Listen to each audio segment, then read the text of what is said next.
Muito bem, nós vamos retomar aquele assunto que a doutora Sandra Regina trouxe também aqui o tema, que é o tema Noções Básicas para a Escuta Qualificada de Vítimas, Letramento Racial, Direitos da População LGBTQIA+, QIAPN+, Enfrentamento à Intolerância Religiosa e Acesso aos Programas de Direitos Humanos, Provita, PPCAM e PPDH.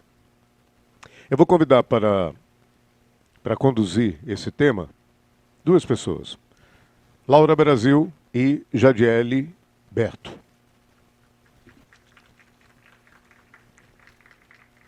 A Laura é gerente executiva de Direitos Sexuais e também secretária de Estado, pela Secretaria de Estado da Mulher e Diversidade Humana aqui no Estado da Paraíba.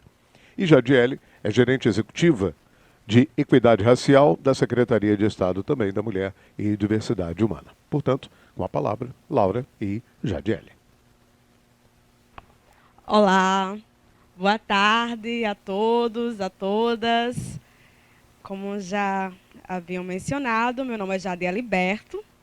E aí eu gosto de reafirmar o meu nome, porque, caso contrário, o racismo vai me caracterizar, me desumanizar a partir do que o convém. Então, a partir disso, gostaria de reafirmar que pessoas negras têm nome e sobrenome e que possamos fazer uso disso. Eu sou, fazendo uma autodescrição, eu sou uma jovem negra com cabelo no estilo afro-puff. Estou de roupa preta, blazer rosa claro e salto branco. Eu gostaria de convidar os servidores, os colaboradores que estão um pouco mais atrás, para que chegasse um pouco mais para aqui, para as cadeiras da frente. O processo de acolhimento, principalmente quando a gente fala de povos e comunidades tradicionais, população negra, o olho a olho, né, o contato, ele é muito importante. Então, para que possamos começar esse processo com mais ênfase, né, sentindo no corpo a corpo o que são esses processos. Pode passar, por favor. Eu gostaria de enfatizar... Ok, obrigada. Que estou, enquanto gestora de política de igualdade racial, tenho uma trajetória, embora nova, de 10 anos no debate sobre relações étnico-raciais a partir do terceiro setor e, atualmente, enquanto funcionária pública, né? E para iniciarmos o letramento racial, né, e por que falar de letramento racial, é para termos noções iniciais, introdutórias, para entendermos os códigos racistas. Para se acolher bem, a partir do olhar humanizado, uma pessoa negra, a gente precisa entender quais são os processos que essa pessoa já passou, experienciou na vida. E quando a gente fala de população negra, povos e comunidades tradicionais, a gente fala necessariamente de processos de violência, de resistência, mas também de violência. Partindo disso, gostaria de enfatizar que nós temos o decreto 33486, que institui o quesito racial. Ele é importante porque nos faz pensar enquanto coletividade racializada. Quando os europeus invadiram esse território, eles denominaram, e aí só quem tem o poder pode denominar, caracterizar. Eles denominaram as pessoas indígenas enquanto índios. Apregaram as pessoas negras também as suas denominações.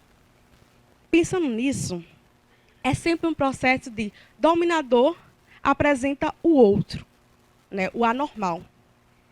Só que quando a gente fala de coletividade, de diversidade, a gente precisa partir do princípio que todas as pessoas são racializadas. E por isso, iniciaremos com o quesito racial. Eu vou falar algumas categorias do IBGE, que institui o quesito racial, segundo o Estatuto da Igualdade Racial e o próprio IBGE também. E vocês, a partir de um processo de identificação, levantem a mão. E eu sugiro que todos se olhem nesse processo, tá bom? São 5 categorias. Temos o amarelo, Tem pessoas da categoria amarela aqui? Branca? Pessoas que se colocam, se afirmam enquanto brancas? Pardas? Indígenas? Pretas? Ok. Alguma pessoa que se colocou enquanto uma pessoa branca? Por favor. Você. Por favor, o seu nome e como você se identificou com uma pessoa branca na sua vida. Boa tarde, meu nome é Simone, eu sou promotora de justiça titular de Mari, mas eu estou substituindo agora no terceiro cargo de Sapé. Bem, como eu me denomino branca, acho que pelo que eu vejo no espelho, sendo muito franca. E também por uma questão de ascendência. Muito embora eu tenha um avô bem moreno, minha mãe também é bem morena, mas o meu pai é filho de português. Obrigada. Você, por favor, nome, de preferência um local que reside e como você se identificou com uma pessoa branca. Quando? Especificamente. Eu sou Soraya, moro aqui em João Pessoa, sou promotora de justiça. E eu me identifiquei como branca quando, na certidão, né, assim, mostra, os pais, nossos pais mostram, e realmente, desde aquele momento, assim, desde criança, aí me identificava porque os pais falavam em casa sobre isso, né? Cor branca, cor, assim, sempre falavam. Então, a identificação que eu tinha como branca era em relação a isso mesmo, desde o princípio. Obrigada. O senhor, por favor. Nome. E quando o senhor se identificou a partir da categoria que o senhor se afirmou? Meu nome é Rocha, eu sou policial militar, moro em João Pessoa. Me identifiquei assim, questão negra, né? Desde criança, meus pais, como a certidão de nascimento consta, meus pais também me orientou a questão da minha origem e também durante os estudos, né? Quando foi falado sobre a categoria dos seres humanos, né? Questão de cores, né? Obrigada. O senhor, por favor. Nome. Qual categoria o senhor se afirma e quando o senhor se encontrou com essa categoria na sua vida? Meu nome é Felipe, eu sou assessor da 5ª Promotoria, Dr. Cassimiro. E eu acho que é bem aquela coisa que a gente aprende na escola, né? Das raças, índio, negro, branco, amarelo, pessoal do Oriente. E aí você vai visualizando esses arquétipos e naquela coisa de criança vai se colocando, mas é uma coisa bem simples, né? Não é muito complicado não isso aí. Obrigada. O senhor, por favor. O seu nome e qual categoria o senhor se afirma assim, branco? Meu nome é Cosme, me afirmo como negro mesmo.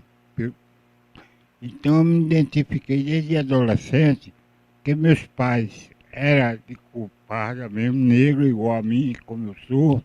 Então fui estudando na escola, fui aprendendo as categorias que é dividido o Brasil. Foram divididos e continua sendo. Muitíssimo obrigada. Teve uma pessoa que se identificou como indígena. Colaboradora. Por favor, Caliandra. Eu já anunciei seu nome, mas quando você se encontrou, se afirmou enquanto pessoa, a partir da categoria que você se afirmou, indígena, no caso?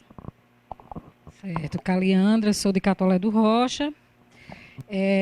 Foi recentemente, não foi desde criança, mas na minha idade já mais adulta, eu tive curiosidade de saber a origem da minha família, né? E a origem do meu pai é negra, então toda a família do meu pai é de origem negra, e a minha mãe tem a mistura indígena e holandesa. Meu avô materno era branco do olho azul, já a família do meu pai é toda preta, né? Então, eu comecei a observar meu corpo, meu rosto, minhas feições e o que eu acreditava e me denominei assim. Eu acredito, eu me identifico que eu tenho traços e tenho o fenótipo ou alguma característica mais aproximada da etnia indígena. Então, assim, eu fiquei bem feliz de estar me reconhecendo assim e ter orgulho de dizer, né? Então, lá no sertão, eu não sei se são os tapuias ou os cariris, eu ainda pretendo descobrir qual é a etnia, já que é lá de Catolé do Rocha, mas me identifico enquanto indígena, sim. Obrigada, Caliandra. Eu apontei algumas pessoas. Alguém queria se colocar como voluntariado? Pronto, perfeito. Eu, na verdade, fui me tornando negro, né? Porque eu me via como um menino, né, igual aos outros. Mas fui vendo que eu tinha alguma coisa diferente e que era uma coisa meio negativa. Eu vou dar um exemplo. Eu tinha sei lá, uns 11 anos, né, jogava bola, e os amigos meus no Ceará, em Fortaleza, e aí disse que "Ó, você é um menino muito bom, mas vamos ver se a gente alisa o seu cabelo, que o seu cabelo é ruim. E não é compatível o seu cabelo. E eu não entendi muita coisa. E aí, do passado, eu fui vendo que, de alguma forma, eu era visto como uma pessoa diferente. Bem, aí o padrão era ser branco. E aí eu fui tentando ver como é que fazia para parecer com branco. Depois fui descobrindo que eu era negro, que havia toda uma cultura, que toda uma discriminação, esse processo de racialização. Aí comecei a me tornar negro, ainda estou nesse processo, eu ainda não estou 100% negro, não. Ainda tenho preconceitos. Né? E fui descobrindo que nós temos todos os tipos de preconceito dentro de uma cultura, né, europeia, entre outras, que a gente é machista, a gente é racista, a gente é tudo. Eu, como negro, sabe, é homofóbico, mas só existem níveis. Mas é todo um processo de subjetivação que a gente precisa conhecer, se afirmar, para a partir daí, da realidade, a gente ir transformar aquilo que a gente quer transformar e tem todos os recursos. Foi isso. Obrigada. Qual o seu nome? Antônio Barbosa. Eu não me apresentei, né? Sou Antônio Barbosa, sou psicólogo da segunda vara da infância e da juventude. Bem, e outras coisas que eu já fiz na vida, mas é isso. Obrigada, senhor Antônio. Por favor. Boa tarde a todas e a todos. Meu nome é João Benjamin, sou promotor de justiça de Itabaiana. E eu me autodeclarei como pardo, e aqui já complementando a fala do amigo Antônio Barbosa, eu acho que esse processo de conhecimento dos termos do letramento é muito importante para um processo de desconstrução. Eu venho de família negra, meu bisavô, como a gente chama, era negro retinto, por sua vez a esposa era branca, dos olhos azuis, e é como a gente chama aqui no Nordeste, eu sou cabra, cabelo crespo. E, enfim, nunca sofri pela cor da pele. Eu acho que você deve abordar isso mais à frente, a questão do colorismo e da raça. Né? Então, eu me entendo como, hoje, após todo esse letramento, após conhecer os termos, principalmente no que diz respeito à raça, eu me autodeclaro como pardo, que tem relação com a raça negra. Entretanto, nunca sofri preconceito no que diz respeito ao colorismo, por me entender, atualmente, obviamente, como uma pessoa parda. Realmente eu nunca sofri. Engraçado que eu sofri o preconceito, como disse Antônio, pela questão do cabelo. Sempre foi brincadeira, eita, cabelo cresce, cabelo de pipoca, não sei o quê. Tanto é que eu acho que até psicólogo, eu fiz até selagem para ficar com um cabelo mais liso. E talvez até uma questão psicológica que a gente tem que trabalhar, porque sempre se for essa questão do preconceito, seu cabelo é ruim, né? A gente muda esses termos, essa questão do letramento, não é ruim. Seu cabelo é crespo, seu cabelo é tão bonito quanto qualquer outro. Seu cabelo não é bom, seu cabelo é liso, seu cabelo é cacheado. Então, é esse letramento, porque quando uma criança escuta, o seu cabelo é ruim, qual é a ideia que essa criança, seja ela de como ela se identificar, ela vai incutir isso dentro da cabeça dela? Como foi que eu incutei? Passei na minha vida toda. Ouvi, eita, cabelo pipoca, cabelo ruim. Então, muito importante esse processo de desconstrução, de letramento. E assim me declaro, hoje, após conhecer todos esses termos, como uma pessoa parda. Obrigada a todas as pessoas que participaram desse processo de colaboração. E aí é importante nos vermos como pessoas racializadas, né? No Brasil, até algumas décadas atrás, nós tínhamos mais de 120 categorias.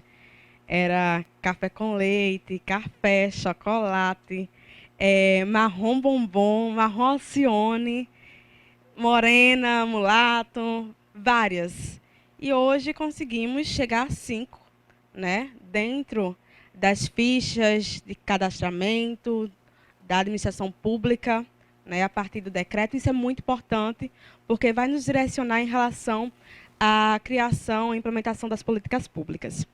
E aí, pensar, ser, viver, estar enquanto pessoa racializada, que todos nós somos, é partir de um processo de experiência. Você já sofreu racismo? Necessariamente, aqui no Brasil, nós temos um preconceito de marca, não de origem. E quem vai dizer isso é o sociólogo Horácio Nogueira. Ou seja, não é ter uma gota de sangue que me faz, hoje, ser uma pessoa negra, mas ter toda uma característica, todo um fenótipo, né, que me anuncia para o mundo. Quando eu chego, quem chega primeiro é a minha cor, é o meu cabelo, entre outros elementos. E aí, pensar também que quem sofre racismo no Brasil são pessoas não brancas. Porque no processo de pandemia, por exemplo, os amarelos, conforme o IBGE, são pessoas de descendência asiática, eles sofreram. Porque se tem um mito, né, de que o vírus ele nasceu na China, foi criado pelos chineses, né, e tivemos um processo de extrema violência e de ataques às pessoas asiáticas aqui no Brasil, né? Uma leitura social, de onde eu venho. Nós temos um debate, ele é posto pela filósofa Sueli Carneiro, que aponta que as pessoas negras são a maioria no processo de vulnerabilidade social. Por isso que o senhor, doutor, por favor, qual é o seu nome? Ricardo, ele chegou aqui e apontou que a maioria das pessoas que utilizam desse serviço são pessoas negras. E isso não vem por acaso, é uma construção que é histórica. E uma leitura de si que é como você se percebe. Tudo isso é importante, pode passar, Laura, por favor? Porque iríamos chegar aos métodos de identificação racial. A de autoatribuição de pertença, que foi o primeiro momento aqui com vocês. O sujeito se coloca no mundo a partir de como ele se percebe. Isso é importante porque vai diretamente no censo do IBGE. Temos um outro processo que é muito importante também, que é de heteroatribuição de pertença. Aquele momento, por exemplo, nas bancas de heteroidentificação, que o sujeito vai se afirmar perante uma coletividade a partir da categoria que ele se considera, que ele se percebe. E nessa banca tem pessoas negras, mas também tem pessoas brancas, porque cada qual consegue identificar pessoas que pertencem ao seu grupo. Esse processo é muito importante também, porque não é só a identidade, não é só um processo de afirmação, é um processo também onde uma coletividade vai te afirmar como tal. Isso ocorre com as pessoas indígenas. As pessoas podem se afirmar como uma pessoa indígena, mas precisa de uma coletividade que valide essa identidade, essa pertença racial. Isso ocorre também com as comunidades quilombolas, com as comunidades ciganas. E aí a gente está falando diretamente dos povos e comunidades tradicionais. Então, a partir disso, nós iremos falar de origem étnica. E nós temos também as análises de DNA. E aí, partindo desse debate sobre povos e comunidades tradicionais, é importante a gente pegar algumas palavras-chave, né? É instituída a partir do Decreto 6040, que coloca que são grupos culturalmente diferenciados e que se reconhecem como tal, e aí isso está baseado principalmente na OIT 169, que coloca a autoatribuição, mas também o direito de consulta prévia informada, que possuem formas próprias de organização social, e isso é importante, que ocupam seus territórios para a reprodução material e imaterial, onde seus conhecimentos, saberes e práticas são transmitidos pela tradição. Então, temos um elo aqui entre cultura, organização social e território. E isso estabelece o que a gente vai entender como povos e comunidades tradicionais.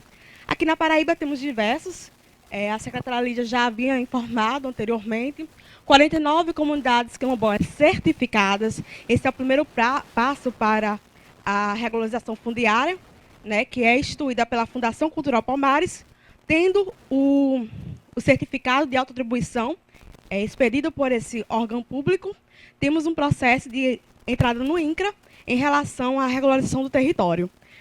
32 aldeias indígenas potiguara, 4 indígenas tabajara, se concentra principalmente no Conde, 45 municípios com ranchos ciganos, comunidade tradicional de matriz africana e povos de terreiro, ou seja, Umbanda, Candomblé, Jurema, Quibanda, também adentro enquanto povos e comunidades tradicionais, ribeirinhos, extrativistas marinhos, marisqueiras, por exemplo, pescadores artesanais.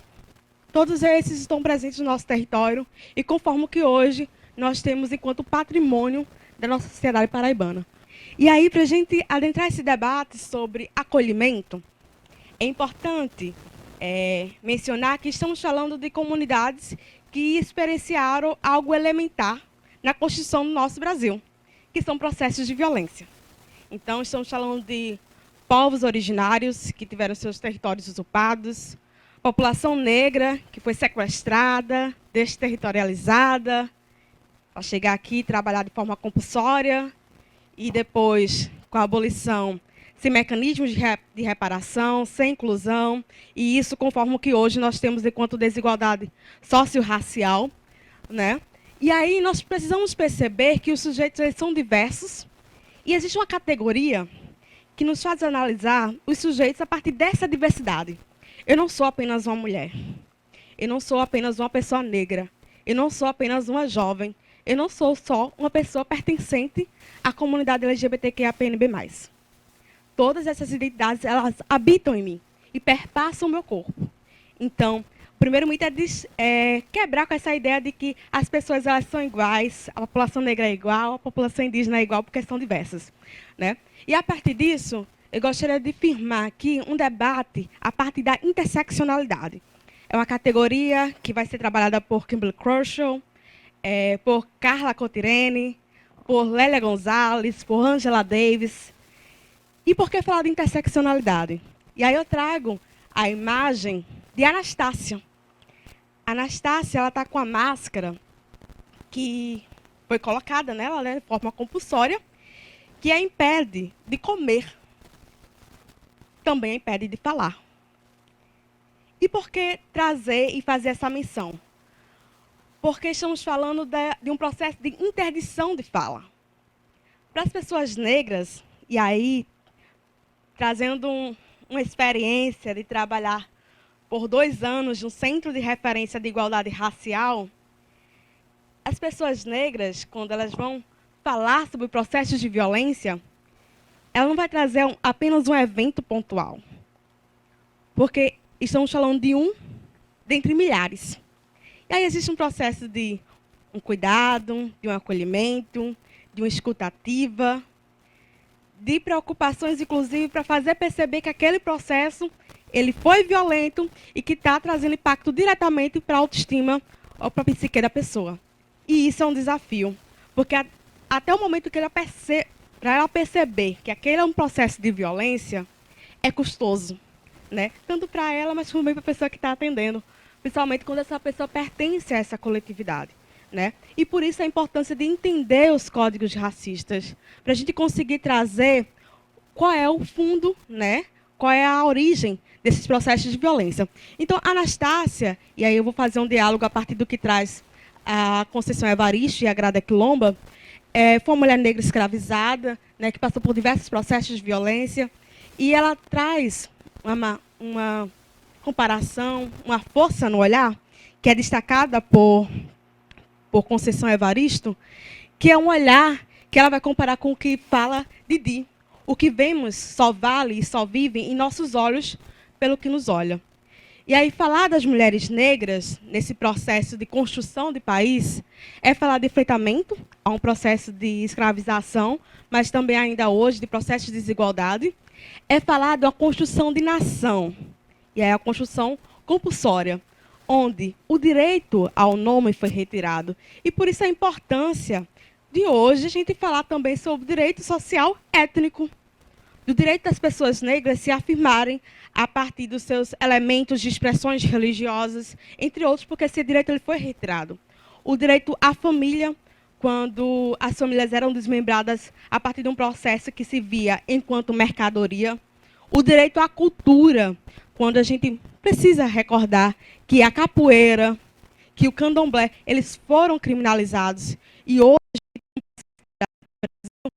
algumas culturas continuam sendo criminalizadas, quando não passa por um processo que a gente chama de embranquecimento. O funk, por exemplo, extremamente criminalizado. Nós temos também uma construção que é com vida e com corpo, considerando que muitas mulheres se entregaram ao suicídio, né, enquanto processo de resistência a esse processo de violência. E enfatizar que é o enfrentamento ao que anteriormente se construía enquanto uma democracia racial, uma suposta democracia racial. Laura, pode passar, por favor? E aí trazer, Anastácia, é lembrar que, do processo histórico de constituição do Brasil até os dias atuais, o direito à justiça é pautado pela população negra, pelas jovens negras, quando falam de direitos sexuais e reprodutivos, pelos jovens negros que perpassam por um processo de mercantilização da vida, que morre a cada 23 minutos. E é importante a gente lembrar qual é o horário que a gente chegou aqui. Nem precisa contar pela manhã, à tarde. Quantos jovens negros foram assassinados a partir de processos de desigualdade socio-racial, por exemplo?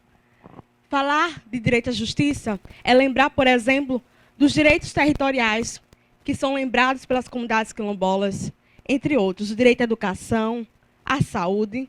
Esse documento é o da Marcha das Mulheres Negras de 2015, que é bem interessante, que inclusive traz um projeto político muito forte e nos faz pensar sobre a realidade do nosso país enquanto um racismo estrutural e estruturante.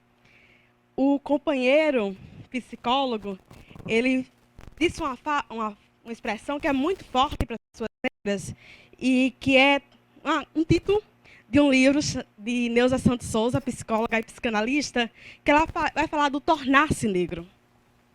Para muitas pessoas, o processo de identidade racial chega muito cedo. E chega muito cedo por processos de violência. Hoje, no Brasil, quem mais sofre de violência obstétrica são mulheres negras, indígenas. Porque, para elas, existe um olhar que as colocam enquanto mulheres que aguentam dores. Então, não se tem anestesia. Essa é uma realidade que não ficou lá para trás, não. Em uma oficina com mulheres indígenas, uma senhora reafirmou, não me deram anestesia porque disseram que eu aguentava dor. Né? Entre outros processos. E isso é muito perverso. Quando a gente fala de racismo, a gente precisa pensar a partir de uma violação de direitos humanos. O direito à vida de qualidade. Essa população ainda está lutando pelo básico. Né? E aí, trazendo o Tornar-se Negro, de Neuza Santos Souza, ela fala que saber-se negra, saber-se indígena, quilombola, cigano, é viver a experiência de ter sido massacrada em sua identidade. Vamos refletir sobre isso. É um processo onde crianças e adolescentes, a partir da não efetivação da Lei 10.639, 11.645, não conseguem entender ou não têm na unidade escolar a história e a cultura africana e indígena. Como essa criança vai construir autoestima quando a população que ela pertence é só vista a partir de um olhar, de uma historiografia, que marginaliza a população negra, por exemplo, num olhar enquanto pessoa escravizada, numa história que ela não é crítica, confundida em sua perspectiva, em suas perspectivas. É o processo, por exemplo, onde o racismo antinegro vai subestimar totalmente e diariamente esse corpo e essa mente. Submetida à exigência de comprometer-se a resgatar sua história, a realidade, por exemplo, das comunidades indígenas, que passam por um processo de emergência étnica, de luta pelo território, de construção de uma história, de recuperar, a partir da oralidade, toda uma trajetória de luta e de existência, e recriar-se a partir das suas potencialidades. E aí, por que é importante trazer o tornar-se negro? Porque ainda existe no Brasil uma ideia que vivemos numa harmonia racial. Essa ideia ela foi construída para vendermos internacionalmente a ideia de que aqui no Brasil existe um paraíso racial. Um dos precursores é Gilberto Freire, né, pernambucano, a partir principalmente do livro Casa Grande Senzala. E aí, qual é o problema de reafirmar que aqui nós temos uma democracia racial. Porque, por exemplo, o Data Senado fez uma pesquisa em 2010, e nessa pesquisa, por exemplo, tem-se a afirmativa de que a morte chocante de jovens negros, a morte de jovens negros choca menos do que jovens brancos. Isso é o primeiro ponto. O segundo, convido vocês a ler a CPI dos Jovens Negros, de 2014. Tem município aqui na Paraíba que aparece como 14º na América Latina que mais tem homicídio de jovens negros. A gente está falando de município onde você passa no sinal e vê corpo preto no chão. Isso é muito preocupante. A gente teve um avanço significativo em relação às mortes, né? Mas ainda a Paraíba está acima da média. E isso reafirma a necessidade de compromissos para fazermos valer o que hoje nós temos, principalmente a partir do seu lançamento no dia 21 de março, que é o Plano Juventude Negra Viva, onde as juventudes têm a possibilidade de sonhar e de existir. Eu não sei se vocês conseguiram ver, a partir dos seus processos, uma entrevista de um jovem negro que está sendo preso, e o repórter pergunta, por que você está assim? E uma das questões que ele fala, enfim, falando por alto, é, deixa eu trabalhar aí. A gente está falando de oportunidades, de direitos e principalmente de desigualdades, que é uma realidade. Então, a democracia racial, esse mito, ele afirma que não existe a discriminação racial no Brasil. A partir de uma dimensão subjetiva, ele responsabiliza os negros pela sua condição. Só que assim, minha gente, em 1850, quando já se tinha abolido o tráfico negreiro, por exemplo, o Brasil, que já havia num processo de reflexão internacional que esse sistema escravocrata estava falido, porque estavam na emergência, e aí, a partir dos seus diversos pesquisadores, vão dizer se é a emergência, se é a criação do capitalismo. A população escravizada não compra. E aí temos uma questão. Em 1850, nós temos a primeira legislação de terras, que institui a compra de forma direta. Escravizados não têm dinheiro para comprar, não têm recursos financeiros para compra. E aí a gente tem uma abolição onde a população negra não tem chão. Por isso, por exemplo, quando a gente pensa e olha, é só um exercício visual, o que a gente chama de teste de pescoço. Os movimentos que lutam pela terra, pela moradia, pelo território, em sua maioria, tem população negra. E isso é um resquício de uma lei extremamente desigual em 1850. Na dimensão política, nós temos reconhecimento de casos isolados de racismo. E não reconhece que o racismo ele é estrutural, ele é estruturante, ele vai estar em todos os espaços e todos os âmbitos sociais. As ênfases é a ausência de conflito interracial, a diferença de classe e não de raça, e a igualdade formal, o princípio de não discriminação. E aí, para evidenciarmos, o que tem em vermelho é o processo de escravidão. Se a gente conseguisse romper com o imaginário em 136 anos, né, que coloca a população negra no princípio de marginalização, de exclusão social, nós seríamos bastante exitosos, mas essa realidade ainda não aconteceu. Né? E isso é muito perverso, porque mais da metade da história do Brasil impera um processo de violência em relação a corpos negros, corpos indígenas.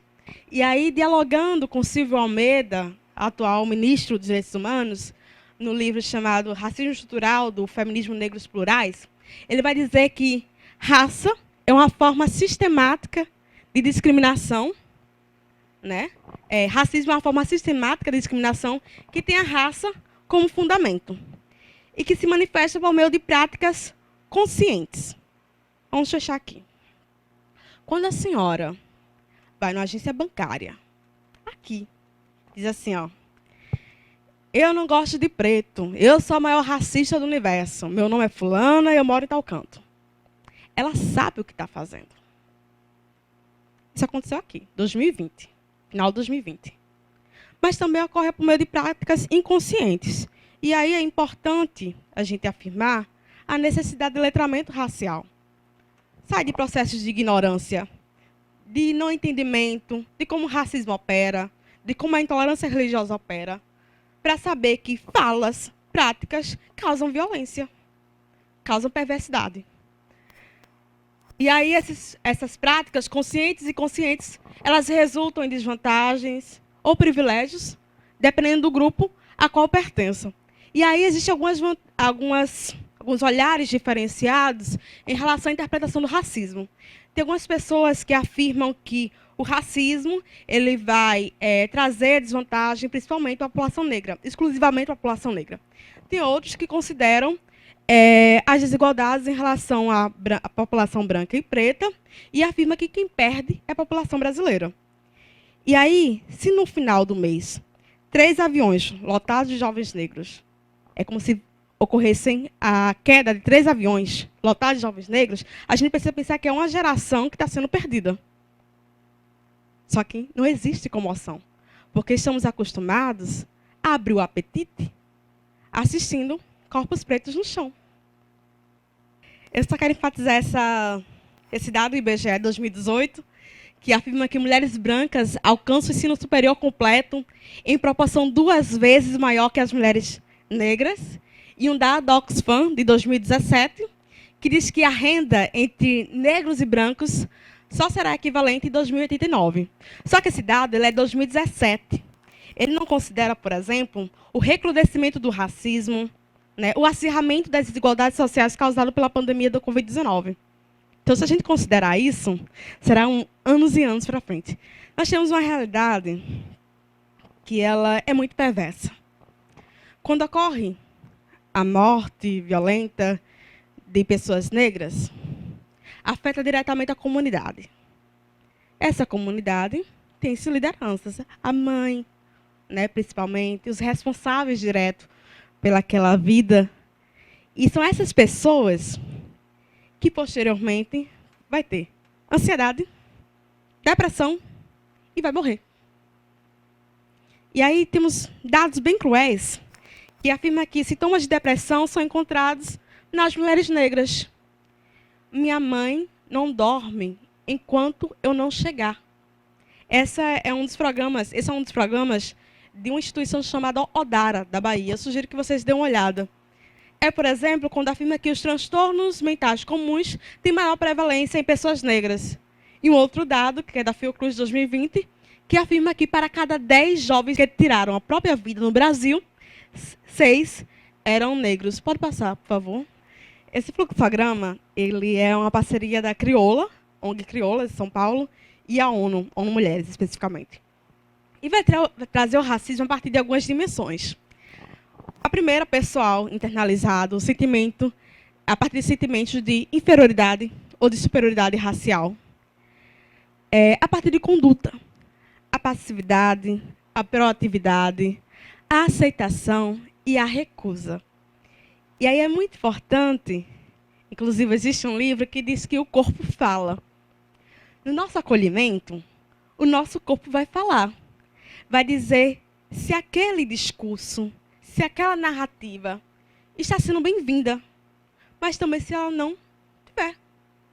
Vai ser o desdém, o olhar julgador, que vai olhar do fio do cabelo, né, da cabeça, até a ponta do pé. E a gente está falando de uma população, por exemplo, que até o direito à cidade é negado. Que, por exemplo, R$5 é uma grana para vir para o centro da cidade para recorrer a um sistema de justiça.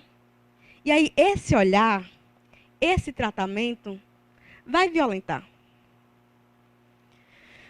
Vamos seguindo. O racismo interpessoal, a partir das ações, a falta de respeito, a desconfiança, a desvalorização, a perseguição e a desumanização. A desumanização é a face mais cruel do racismo, porque vai justificar tudo, né, um pretexto, né, uma suposta justificativa de violência em relação às pessoas negras. Se não é pessoa, é uma coisa, é um objeto, então está passível de qualquer elemento, de qualquer ação. O interpessoal está a partir de omissões, a negligência ao lidar com o racismo e seus impactos. Às vezes, a briga do vizinho não é só briga de vizinho. Às vezes tem uma mãe de santo ali que vai começar o seu toque às 3 horas da tarde e vai terminar de 8 horas da noite. Mas vai ter um vizinho que vai acionar a polícia e vai dizer, olha, está correndo uma barulheira aqui, ó. A polícia vai lá, vai averiguar e vai olhar isso apenas um olhar de briga de vizinho, quando, na verdade, existe o racismo religioso. Às vezes, a falta de prestação de serviço adequado é porque é um território periférico. O institucional, a partir de material, indisponibilidade, o acesso reduzido à política de qualidade, aquela informação que a gente não dá de forma detalhada e a pessoa vai ter que percorrer em vários serviços, né, fazendo um processo de revitimização. A partir do acesso do poder, o menor acesso à informação, menor participação em controle social e escassez de recursos. E aí, trazendo a partir de verbos, para a gente vislumbrar melhor como o racismo ele opera, ele asfixia. E a gente poderia citar o caso de George Floyd nos Estados Unidos, mas o Brasil está servindo exemplos de perversidade. Por exemplo, o caso de Genivaldo dos Santos, em Sergipe. Né?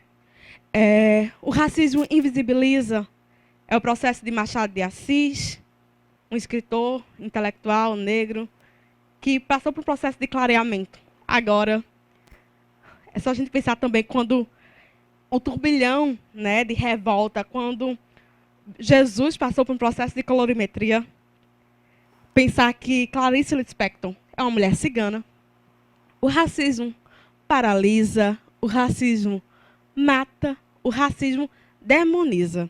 E aí, gente, para a gente pensar a intolerância religiosa, a partir dos dados quantitativos, se dá em maior evidência, a partir, né, de processos de violência para com a população de terreiro e comunidade tradicional de matriz africana. Isso é bastante pesado, porque vai ser pedrada na cabeça de criança, vai ser terreiro incendiado no dia 1 de janeiro, vai ser volta para casa de criança e adolescente, porque não pode estar na escola, entre outros processos de violência. Não tem outro nome, é racismo e é violência. O racismo aprisiona, segrega, adoece, desumaniza, hipersexualiza, animaliza. E aí eu quero focar nessa animalização. Por quê? Tem cidades que a instituição escolar é um local de perversidade para as crianças negras. Vai ser um local onde o racismo, enfim, e outros processos de estruturas sociais vai ocorrer de uma forma intensa num local, né? E aí é importante enfatizar que a gente não nasce sendo racista, nem homofóbica, nem machista, né? É um processo de aprendizado aí, né? E enquanto esse processo, né, de violência a partir de racismo, a gente consegue compreender algumas questões de evasão escolar, né? De falta de acolhimento à criança quando ela diz que está passando por um processo que causa dor, quando não se aciona o conselho tutelar. E aí é importante fazer alguma distinção. O bullying, ele caracteriza a partir de elementos que não são estruturais. Ele caracteriza. É diferente do racismo. O racismo, ele desumaniza. Ele desumaniza porque ele vai animalizar. Vai comparar a pessoa negra com animais, vai comparar o cabelo da população negra, o crespo cacheado, como se fosse algo ruim, entre outros elementos. E, para isso, eu sugiro as duas intelectuais, Benilda Brito e Valdeci Nascimento, da Bahia. Pode passar, por favor. E o meu tempo já encerrou, mas que possamos mudar a nossa linguagem também em relação à população negra, aos povos e comunidades tradicionais. A língua é um organismo vivo e expressão de poder, e às vezes a gente não está atento que algumas palavras elas são racistas, né? E tem um resquício histórico aí perverso. Como a gente fala que a coisa está preta para dizer que a situação está difícil, a ovelha negra para dizer que é uma pessoa que diferente, destoa. Mas tem algumas questões que a gente precisa se preocupar. Mercado negro, lista negra. São processos, palavras que remetem à criminalidade. E aí eu sugiro o Espetáculo da Raça, de La Schwartz, o terceiro capítulo, Homens da Ciência. E aí a gente vai entender como o direito e a medicina vai construir a ideia da nação brasileira que a população negra é mais propensa à criminalidade. Quando, por exemplo, e a gente está falando de elementos reais, um operador da justiça diz que aquele sujeito não tem cara de criminoso, porque ele é branco, dos olhos azuis. Quando se afirma um padrão, se coloca o outro. E esse outro vai passar por processo de subalternidade. E isso é preocupante, porque está no nosso dia a dia. E, por vezes, a gente não se atenta. Claro, fica à vontade. Pode falar. Desenvolva. Que nós da área jurídica, nós promotores, trabalhamos com o que chamamos de lavagem de dinheiro. E se utiliza a expressão branqueamento de capitais.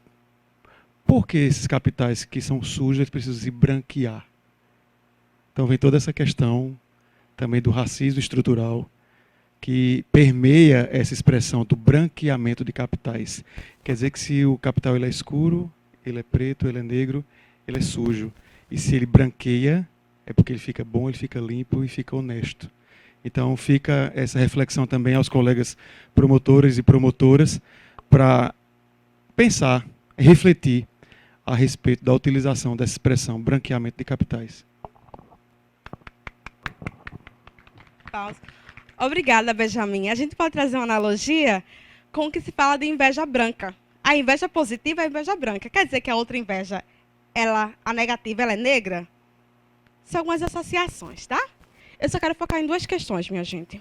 Nós temos um debate sobre racismo algorítmico, que é a construção de tecnologias, né, que levam ideias, ideologias de quem as cria. Um pouco menos teste em relação, por exemplo, à população negra. E aí tem uma questão. Muitas pessoas colocam as pessoas negras no local que todos eles são iguais. Eu, por exemplo, sou a cara de Thaís Araújo para muita gente. Eu sou totalmente diferente de Thaís Araújo. Eu sou a cara de Isa para muita gente. Mas eu sou totalmente longe, né, da ideia, né, de Isa. Então, são processos que têm essa ideia de homogeneizar. E isso ocorre com racismo algorítmico. E a gente está num processo onde estamos utilizando a inteligência artificial para identificar alguns foragidos, por exemplo. Só que isso, quando a gente não se atenta à questão da racialidade, que as pessoas negras são diversas, pode causar erros grotescos e humilhações perversas que serão levadas por toda a vida. É o caso, por exemplo, que aconteceu no mês passado em relação a um jogador em Sergipe. A pessoa, ela foi abordada publicamente no estádio, foi levada para um determinado local, reafirmou diversas vezes que não era a pessoa que estava sendo apresentada, mas ali já se tinha um processo de humilhação. Isso é perverso, né? O racismo ambiental ou ecológico, que é a forma desproporcional onde territórios negros, indígenas, quilombolas estão, de alguma forma, mais propensos a receber desastres ambientais, né, a passar por processos de vulnerabilidade. E isso vai se dar de diversas formas, de insegurança alimentar, mas também a forma como aquele território ele vai passar por desastres, como é fácil instalar, por exemplo, aterros sanitários, como é fácil tirar essa comunidade de um território que se vive ancestralmente e é ali que ela tem sua base, reprodução material e imaterial, e colocar em locais distantes, onde elas não vão conseguir fazer esse processo de organização social. E isso a gente fala de racismo ambiental. Pode passar, Laura. Era só essa questão que eu queria enfatizar. E aí o que eu queria enfatizar? Que enfrentar o racismo institucional, o racismo estrutural, estruturante, requer posicionamentos diários, requer estudos, porque fomos construídos para sermos racistas. Num Brasil onde não teve um processo de sensibilização, de conscientização, de enfrentamentos de imaginários que são racistas, e são processos que têm como intuito dar continuidade a processos de violência. E aí, para enfatizar que esse enfrentamento ele deve ocorrer de forma diária, cotidiana, né, transversal e interseccional. Vocês estão de posse, pode passar a Laura, por favor? Deixando o centro de referência, vocês estão de posse de um guia de enfrentamento ao racismo e fortalecimento da rede étnico-racial. Nós temos aqui na Paraíba um serviço, né, o Centro de Referência da Igualdade Racial João Balula, que acolhe pessoas vítimas de racismo, intolerância religiosa e xenofobia. Acolhe a partir de uma equipe multiprofissional, composta por advogado, psicólogo, assistente social e pedagogo, compreendendo que temos legislações específicas que tocam a educação para as relações étnico-raciais. Vocês podem encaminhar, né, usuários, usuárias, para que possamos fazer o acolhimento, uma escuta qualificada, né, ciente que, por vezes, são pessoas que não querem, de uma forma direta, denunciar, porque se sente fragilizada, porque existe um descrédito em relação à pessoa que faz esse processo de denúncia, principalmente quando ela é negra. Então, nós estamos nesse processo de fortalecimento da pessoa, né, de fortalecimento da autoestima, para juntos e juntas fazermos um processo de antirracista na prática e diário. Então, sintam-se à vontade a nos convocar, estamos à disposição. Obrigada.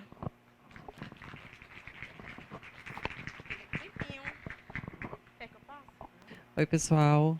Boa tarde, quase noite, né? Acho que ainda não deu 6 horas. Todo mundo horário avançado, mas a gente vai agora para a nossa última mesa, que é em relação ao enfrentamento à LGBTfobia. Então, é isso. Meu nome é Laura Brasil, estou como gerente executiva de Direitos Sexuais e LGBT pela Secretaria de Estado da Mulher e Diversidade Humana. Fazendo também uma autodescrição, sou uma travesti de 1,78 m. Estou usando um vestido, um cocktail dress, né? Aquele estilo meio anos 50. Estou com cabelo um coque, pele branca, olhos claros. Acho que basicamente por aí. Então, para a gente falar um pouquinho sobre essa política de diversidade, eu sempre gosto de começar esse debate falando sobre como muitas vezes parece uma coisa muito distante de nós.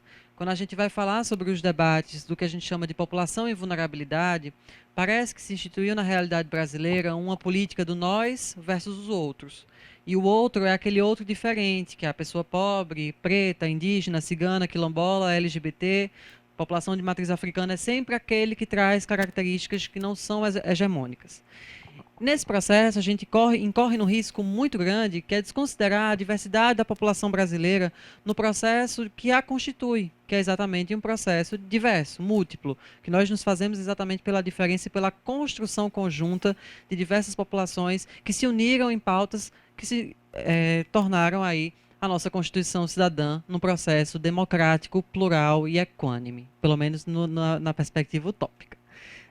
E aí, quando a gente faz esse debate sobre as pluralidades, é interessante que hoje nós temos essa perspectiva de que a população LGBTQIAPNB+, é a moda do momento, que é a bola da vez, que querem chamar a atenção de que isso não existia na minha época, eu conheci como GLS, na minha época era nem isso, eram os entendidos. Aí foi para LGBT, LGBTIA+, se você for para o Canadá, eu vou tirar esse negócio, tá me atrapalhando. Se você for para o Canadá, vai ter letra, número, símbolo. E por que que essa sigla cresce tanto? Por que que essa nomenclatura muda tanto? Ora, se a gente observar que há 10, 15 anos atrás nós não tínhamos uma política de proteção e combate à violência doméstica efetiva como nós temos hoje, a gente percebe como o direito ele é processual. Se a gente observa que há 50, 60 anos atrás as mulheres não estavam em espaços de poder e decisão, nós observamos que o processo e o direito é processual, histórico e acompanha os debates sociais. Se a gente observa que há 300 anos atrás a população não branca, ou seja, todas aquelas citadas por Jade, pretas, indígenas, ciganas e quilombolas, sequer eram consideradas enquanto sujeitos de direitos, nós podemos observar que o direito ele é mutável. E de que, desta mesma forma, nós precisamos compreender de que a união de uma população em torno desta pauta nada mais é do que uma garantia fundamental nos direitos constitucionais de uma sociedade justa e igualitária para todas as pessoas que não estão encontrando respaldo para a acessibilidade social. Então, não é uma questão de privilégio, é uma questão de equidade, porque ao passo em que hoje nós temos uma política de proteção às pessoas com deficiência, as mulheres em sua diversidade, a população não branca, nós podemos falar que a população LGBT nada mais busca do que um acesso garantido em relação a seus direitos fundamentais. E aí é importante que a gente frise de que não existe pessoa LGBT.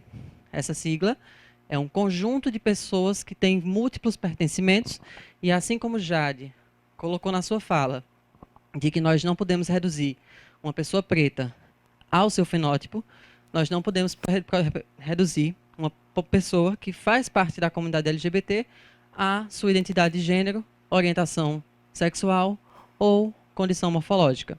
Então, existem pessoas que são lésbicas, gays, bissexuais, travestis, transexuais, queer, intersexo. Cada uma delas vai trazer o seu pertencimento, que fala de um único aspecto da totalidade que é a sua existência. E ela vai buscar, dentro desse computo, direitos sociais e acessibilidade a partir disso. Então é importante que a gente comece nessa perspectiva e a gente se veja.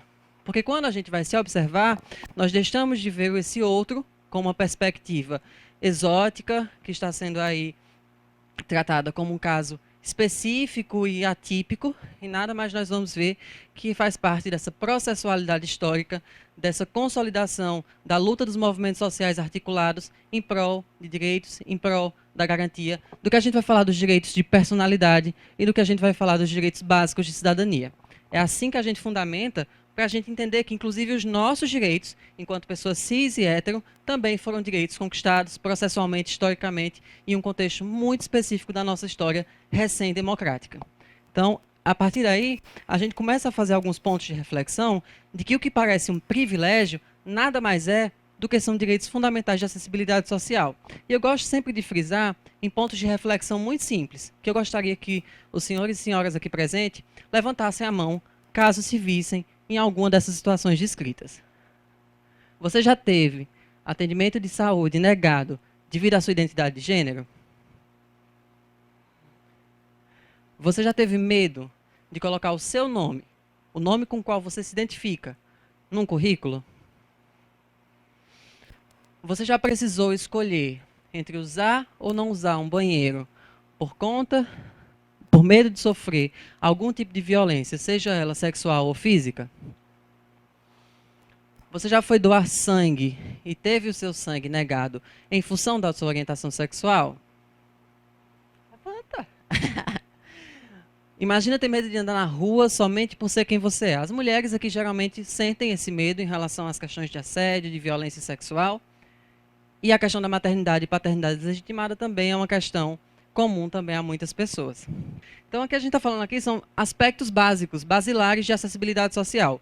Ir na unidade básica de saúde, fazer uma triagem de glicose, uma consulta de rotina, ir no Cine da vida municipal, estadual, procurar alguma vaga de emprego, usar um banheiro por uma necessidade puramente fisiológica, doar sangue para salvar vidas, andar na rua, o direito de ir e vir e o direito de constituir família. São aspectos globais que deveriam ser comuns às realidades de todas as pessoas, mas que na prática não são.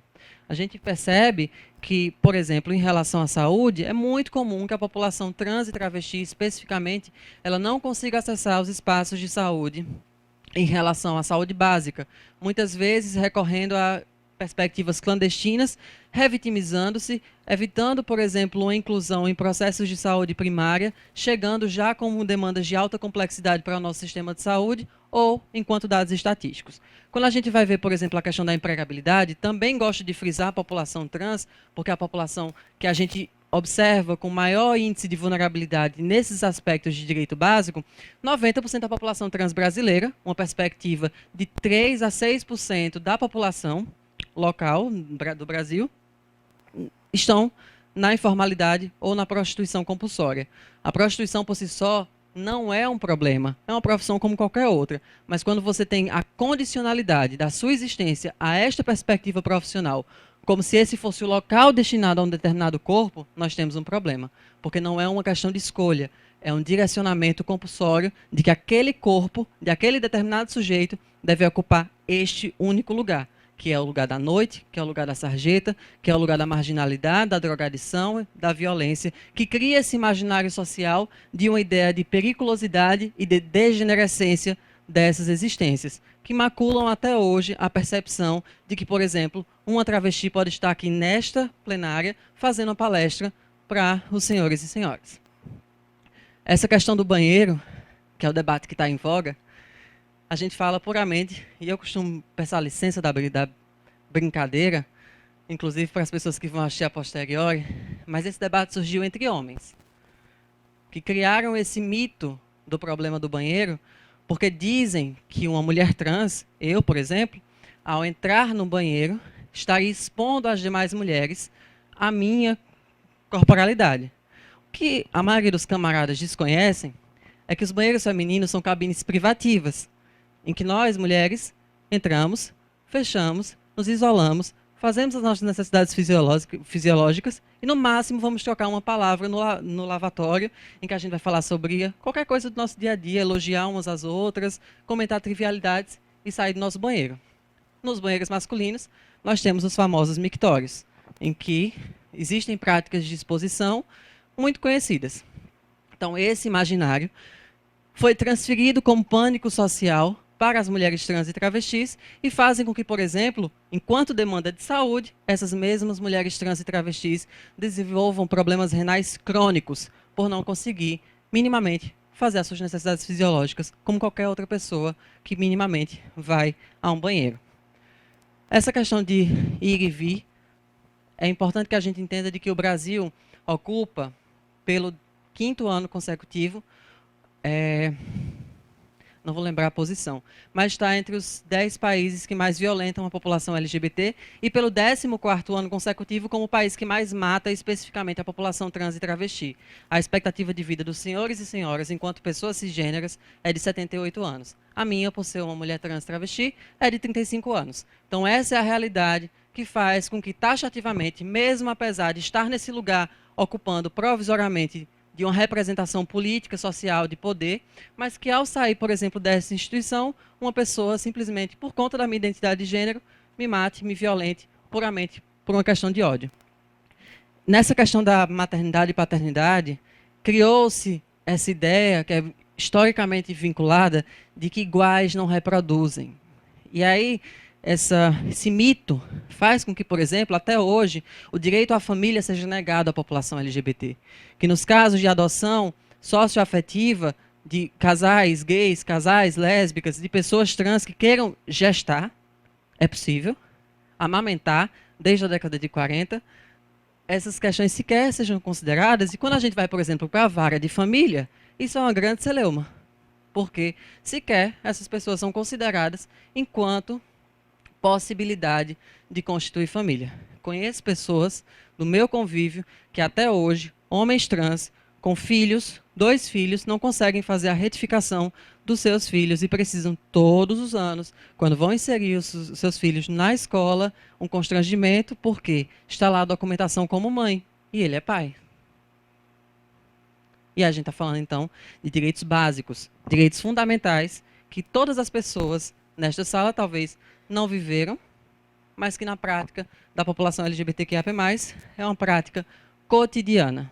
Isso faz com que essas pessoas não acessem os espaços de poder, que essas pessoas não acessem os espaços institucionais e que as nossas instituições públicas estejam em descrédito com essas pessoas. E a gente se pergunta, onde é que elas estão? Por que elas não vêm até aqui? Eu nunca atendi uma pessoa trans. Por que ela nunca procurou a minha defensoria? Por que ela nunca procurou a minha promotoria? Por que ela nunca foi no meu escritório? Claro, historicamente, os nossos espaços institucionais disseram, você não é bem-vinda. Eu não estou preparado para lidar com você. Se corrija, que aí eu vou entrar na sua realidade. Quando, na realidade, é nosso dever, enquanto servidores públicos, que fizemos um juramento à bandeira e um compromisso ético-político em relação à Constituição Cidadã, que devemos servi-los e servi-las. E que devemos estar à disposição para construir perspectivas outras de possibilidade de vida digna. Não só de acesso, mas condições de permanência. Não só chegar até um lugar, mas minimamente poder construir possibilidades outras, inclusive de ocupar a cadeira que Vossas Excelências ocupam. Essas perspectivas sequer são pensadas na prática, porque até no índice, por exemplo, de educação, apenas 0,2% da população trans no Brasil está no espaço universitário. Então, nós ainda estamos falando de uma realidade utópica, nós ainda estamos falando em 2024 de primeiras pessoas trans que estão finalizando um curso de direito, de primeiras pessoas que estão minimamente conseguindo progredindo para um doutorado, para um mestrado. É uma realidade ainda muito além, e parece, na realidade, que a gente já está fazendo muito, mas esse muito ainda é a exceção. O que eu gosto de dizer é que essa sigla nada mais é do que uma junção de pessoas que estão à disposição deste debate sobre a diversidade de gênero e a orientação sexual e questões de morfologia corporal. Eu, particularmente, apresento a sigla como ela é formalmente apresentada, mas eu gostaria de refletir com vocês que faltam 2 letras especificamente nessa sigla: o C e o H. Por quê? Nós vamos falar sobre isso. Nós temos aí pelo menos 3 grupos distintos. Nós temos um grupo que fala somente sobre orientação sexual, um grupo que fala somente sobre identidade de gênero e um grupo que fala puramente sobre alterações biológicas naturais da nossa espécie, que é a população intersexo, que muitos de vocês conheceram como hermafroditas. Todos esses grupos falam sobre o quê? Diversidade humana. Então, a heterossexualidade precisa estar aí e a cisgeneridade também, porque são espectros da nossa diversidade. Se a gente continua observando que a diversidade é só falar sobre as pessoas, os diferentes, os gays, as lésbicas, os bissexuais, a gente vai fazer um movimento contrário ao que a gente estava conversando aqui anteriormente, que é de que os senhores e as senhoras possam se ver na diversidade e possam construir políticas pensando que até mesmo os poucos direitos que vocês têm foram direitos garantidos e lutados, não são direitos naturais, da mesma forma como os nossos direitos. E a partir desse momento a gente consegue fazer uma política de equiparação, uma política de minimamente criar condições para que todas as pessoas acessem esses espaços. Então, nós temos, como eu falava, 3 grupamentos populacionais distintos. Como é que eu posso botar isso na prática que você está dizendo, Laura? Parece muito utópico querer reinventar a roda e colocar todo mundo parte do mesmo processo. Não é. Se a gente for olhar a questão da diversidade, todos vocês atingem todos esses critérios. Cada pessoa aqui, nesta sala, e as que vão acompanhar a posteriori virtualmente, possuem uma identidade de gênero, uma expressão de gênero, uma morfologia corporal e uma orientação afetivo-sexual. É muito simples. Se eu pedir para que os colegas se desenhem, representem quem são intimamente. Quem aqui se identifica como homem vai desenhar um bonequinho. Quem aqui se identifica como mulher vai se desenhar como bonequinha. Laura, é tão simples assim? É. A identidade de gênero é o sentimento que vai definir quem você é no mundo. Como você se percebe desde o momento que você se tornou pessoa, que você passou a perceber-se da sua própria experiência.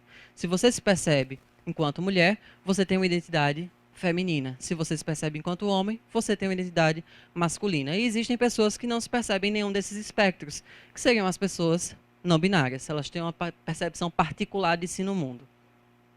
Em relação à expressão de gênero, a expressão é um complemento da identidade. Você não está dessa forma que você está se apresentando nesse momento 24 horas por dia. A cada momento do dia ou em várias fases da sua vida, você vai se apresentar de uma maneira diferente.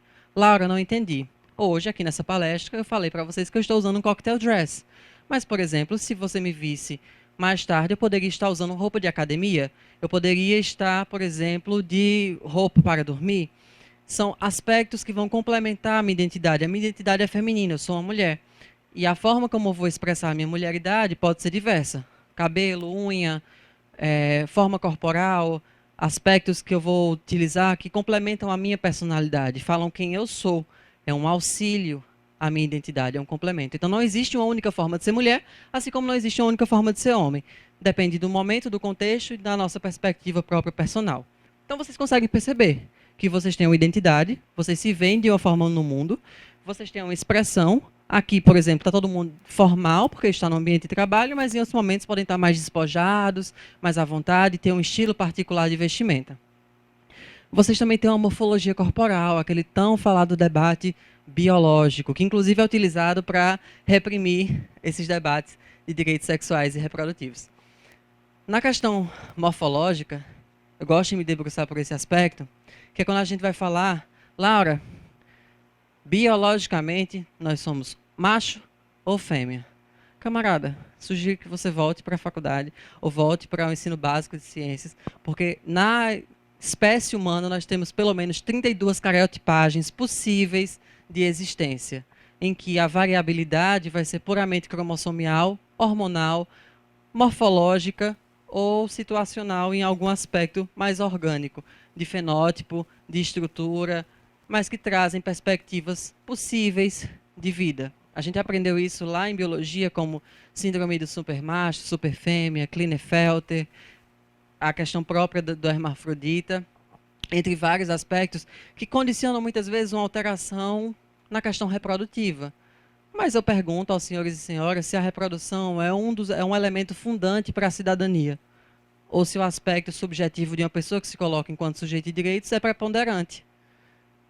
Da mesma forma, eu posso ser uma pessoa que trago aí a morfologia padrão, digamos assim, e não querer exercer questões familiares e reprodutivas. Isso não diminui em nada o meu direito à acessibilidade social. Então, até no debate morfológico, nós vemos que, na prática, nós temos uma variabilidade na espécie humana muito maior do que simplesmente XX e XY, e que trazem nada mais, nada menos do que características particulares em torno desse grande signo do que é ser homem ou do que é ser mulher. Se eu puxar várias mulheres aqui para o meu lado, nós vamos ver que nós temos estrutura de ombro diferente, estrutura de quadril diferente, timbres de voz diferente, estrutura óssea, formato de vulva diferente, formato de pênis no caso das mulheres trans, no caso das pessoas intersexo, genitália ambígua. Nós vamos ter alturas diferentes. Não existe um padrão de ser mulher. E isso somente deve ser preponderante para quem vai se relacionar com essa mulher. Em termos de garantia e direitos básicos, independe. Da mesma forma, se eu colocar vários homens aqui um dos lados do outro, nós vamos ver que esses homens vão ter quadris diferentes, bustos diferentes, vão ter timbres de voz diferentes, estrutura óssea diferente, pênis de formatos diferentes, vulva no caso dos homens trans, e isso independe, por exemplo, na prática da acessibilidade e garantia de direito dessas pessoas. São formas únicas e particulares de ser e existir no mundo. Então, esse debate ele é puramente para a gente entender de que nós somos diversos. Se eu, por exemplo, dizer que o Brasil faz cerca de 5.000 amputações penianas por ano por mais de N, eu digo que esses homens deixam de ser homens porque perderam pênis, por acidente de trabalho ou amputação? Não, porque não é o pênis que faz o homem, é a forma como ele se coloca. Se eu falar também, por exemplo, que nós temos uma série de, por exemplo, de retiradas de mama por câncer ou retiradas de útero por câncer, essas mulheres não são menos mulheres porque perderam a mama ou o útero. Pelo contrário, elas se colocam exatamente por ser quem são. Então, esse debate sobre a morfologia corporal, ele precisa ser superado porque ainda é um debate muito incipiente, que foca nesses aspectos puramente, tem até um termozinho, fugiu agora da cabeça, mas puramente bitolados a uma perspectiva binária que deixa de ver as múltiplas formas de existência que a nossa população traz. E em relação à orientação sexual, esse é o mais clichê que todo mundo conhece, que é em relação às expressões afetivas. Então, independente da pessoa que está aqui, essa pessoa pode se sentir atraída por homens, por mulheres, pelos dois, por nenhum. E isso faz nada mais, nada menos do que aspectos individuais sobre a sexualidade humana. Então, se vocês observarem, todos vocês vão preencher essa tabelinha de alguma forma, de uma forma muito particular e individual. E isso mostra que o meu ponto é que cada experiência aqui é única. Nós não podemos padronizar a mulher enquanto um único aspecto, nem o homem enquanto um aspecto. Todos esses aspectos são apenas das questões que falam sobre a sua diversidade sexual e de gênero, e que ainda assim não podem ser reduzidas a isso, porque para além disso você ainda tem seus aspectos biopsicossociais, aspectos familiares, aspectos relacionais, aspectos de formação, aspectos de vida. E quando a gente observa isso e se coloca nesse lugar, a gente deixa de exotificar a experiência daquela pessoa que faz parte da comunidade LGBT que chega até a nossa alçada. Porque a gente vai perceber que nada mais é do que um aspecto de vida dessa pessoa que está buscando minimamente a sua garantia de direito básico. Atualmente eu tenho um processo criminal em que a vítima, eu estou com essa dúvida e ainda vou falar com a vítima, se é mulher trans ou travesti. Réu / ré também, porque uns têm nome social, outros não. E aí eu estava na dúvida entre trans e travesti. Mas ainda vou marcar para falar com a vítima. Eu ia pular essa parte, ia ficar mais na parte dos direitos, mas eu sei que é impossível pular essa parte. Então vamos voltar de onde a gente estava, do que seria a minha apresentação tradicional. Inicialmente eu falei que todo mundo atinge aquela tabelinha lá. E aí, na sequência, geralmente eu vou me debruçar um pouco sobre cada aspecto. E aí eu vou então entrar no aspecto da identidade de gênero de forma mais profunda. Queria que os senhores e senhoras fizessem um exercício aqui comigo, de parar e pensar o seguinte: aqui na minha frente tem 2 linhas retas. Nessas linhas retas, existem pessoas que nascem com vulva, e na outra, existem pessoas que nascem com pênis. Ok? Tranquilo para todo mundo até agora? Essa pessoa que nasce com vulva, que é identificada na ultrassom, a gente geralmente diz que é o quê? Uma menina. A gente dá o nome de Joana. Essa pessoa não falou sobre si. Ela simplesmente nasceu e foi inserida dentro desse lugar de mulher e desse nome Joana. Porém, Joana nunca se questionou sobre esse lugar de mulher. Pelo contrário, sempre sentiu muita vontade. Podia não fazer uma coisa ou outra em relação ao que é dito como feminino, mas sempre se viu como mulher. Seguiu em linha reta. Essa pessoa que segue linha reta entre o órgão genital e os papéis que são associados a esse órgão, a gente diria que é uma mulher cisgênero, segue alinhado. No caso, por exemplo, da pessoa que nasce com pênis, é chamado de Pedro, é colocado num quartinho azul, que a gente diz: segure suas cabritas que meu bote tá solto, e nunca se questionou sobre esse lugar da masculinidade, a gente diria que é um homem cis, porque seguiu em linha reta. Joana é uma mulher cis, nasceu com vulva, papéis femininos, e tá tudo bem com ela em relação a isso. Mulher cis. Pedro, pênis, papéis masculinos, se vê tudo bem em relação a isso, homem cis. Então, eu sempre diria que pessoas cis são essas pessoas que estão alinhadas em relação aos papéis que são atribuídos à sua genitália. Então, a gente segue em 2 linhas retas, tranquilo para todo mundo até aí, né? No caso da pessoa trans, essa pessoa ela divergiria, porque ela nasceu com um determinado órgão, uma formação corporal. No caso, a pessoa nasceu com vulva, foi chamada de Maria, mas nunca se viu como Maria ou como os papéis femininos. Em determinado momento da vida, essa pessoa cruzou a linha e veio para onde? Para a linha masculina. O que importa para nós, que vamos fazer esses acompanhamentos, é o momento em que essa pessoa está, não é de onde ela veio. No caso, essa pessoa tem vulva, mas se vê enquanto homem, e é um homem trans. Trans seria exatamente a pessoa que não tem um alinhamento entre os papéis que são atribuídos ao seu genital. Vejam que eu estou falando de alinhamento aos papéis, não necessariamente que essa pessoa tenha problema sobre a sua própria experiência, que ela não aceite o seu corpo, isso é um debate superado. É aos papéis que são atribuídos. O que é que a gente espera de uma pessoa que nasce com vulva? Que seja mulher, que vá viver as questões femininas. Essa pessoa que eu acabei de falar agora, o único problema dessa pessoa é em relação aos papéis que são atribuídos, porque nunca se viu enquanto mulher, se vê enquanto homem. Então é um homem que tem vulva e é um homem trans. A pessoa cis, vou voltar, segue em linha reta aos papéis que são atribuídos à genitália que essa pessoa teve. A gente falou de Joana, uma mulher cis, vulva, papéis femininos. A gente falou de Pedro, homem cis, pênis e papéis masculinos. A gente acabou de falar dessa pessoa que foi chamada de Maria, mas quando teve condição de se afirmar, cruzou a linha e disse que era João. João. Eu vou tentar. Vocês conseguem me ouvir? Então a gente acabou de falar que quem cruzar a linha seria a pessoa trans. A gente usou o exemplo do homem trans, que é a pessoa que nasceu com vulva, mas se vê no papel masculino. No caso da pessoa que nasceu com pênis, mas se vê no papel feminino, é exatamente a mesma coisa. Não importa de onde ela veio, porque de onde ela veio, se diria que era um homem, porque nasceu com pênis e a gente atribui isso. Então vamos supor que a pessoa que nasceu com pênis foi chamada de Carlos, mas nunca se viu como Carlos. O que importa é a origem? Não, é o destino. Essa pessoa cruzou a linha, está agora na linha que a gente criou aqui, feminina. Então, Cláudia é uma mulher trans ou travesti. Aí eu vou chegar onde você está querendo, que é a sua dúvida.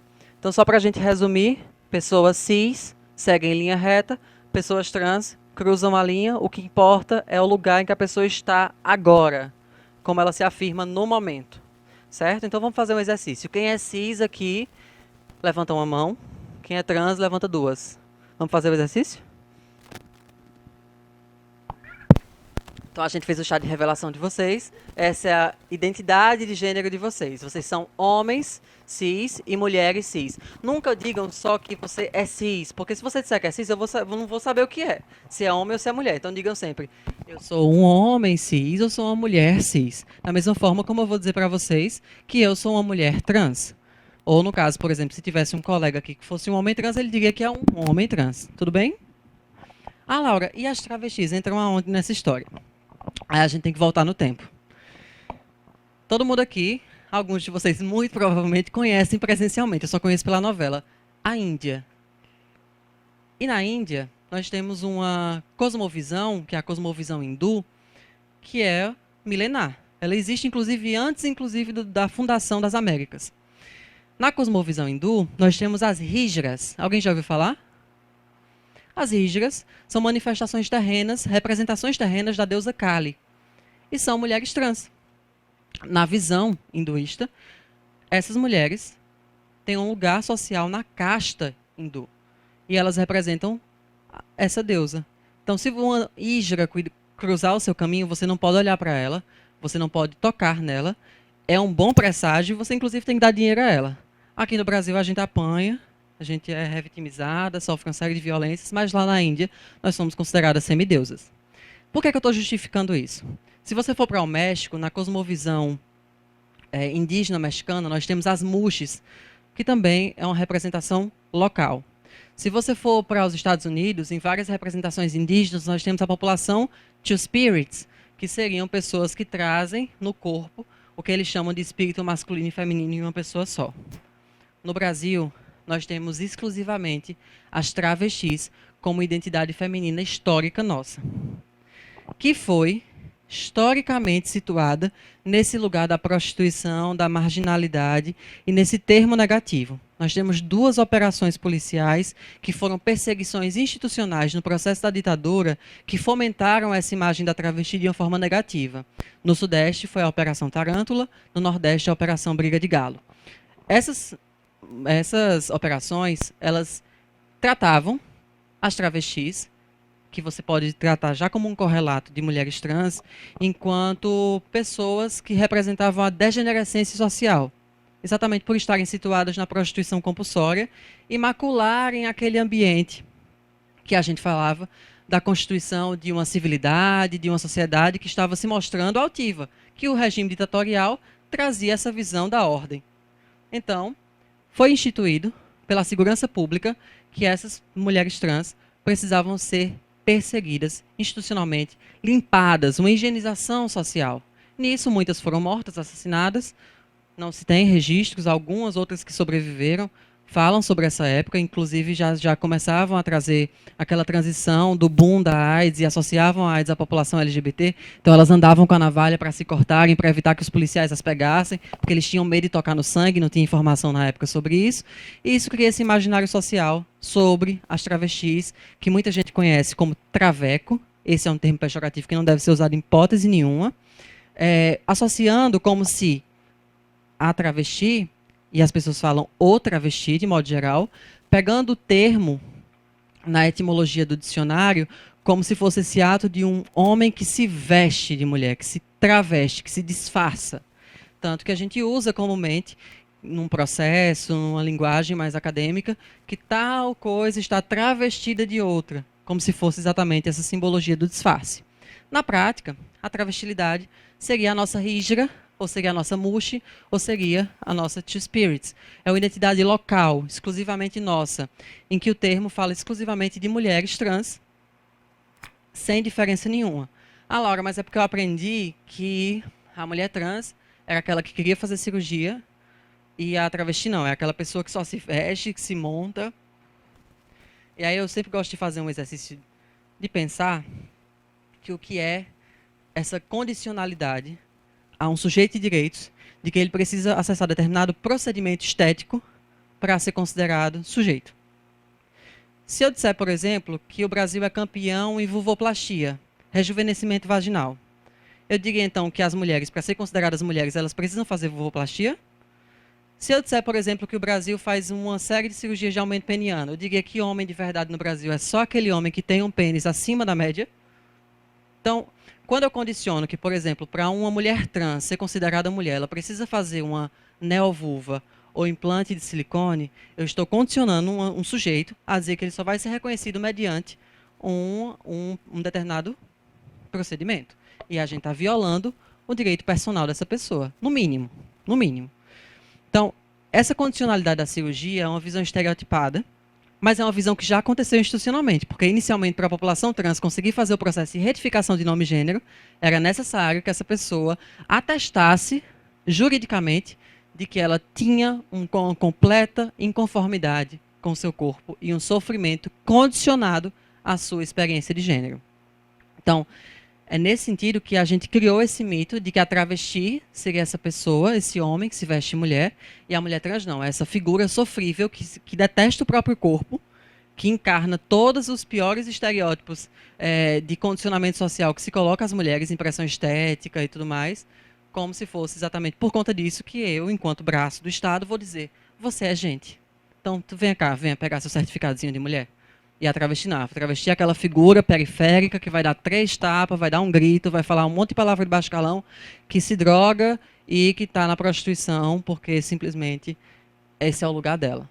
Então, para o nosso entendimento, travestis e mulheres trans são sinônimos. Nós não podemos condicionar cirurgia ou expressão de gênero a essa perspectiva e sempre no feminino. E nunca usar o termo travestir como verbo de se mascarar, de se transformar. Da mesma forma que já estava falando do letramento antirracista, a gente tem o letramento anti-LGBTfóbico exatamente para não reproduzir essas falas que diminuem ou condicionam essa população a determinados estereótipos de gênero.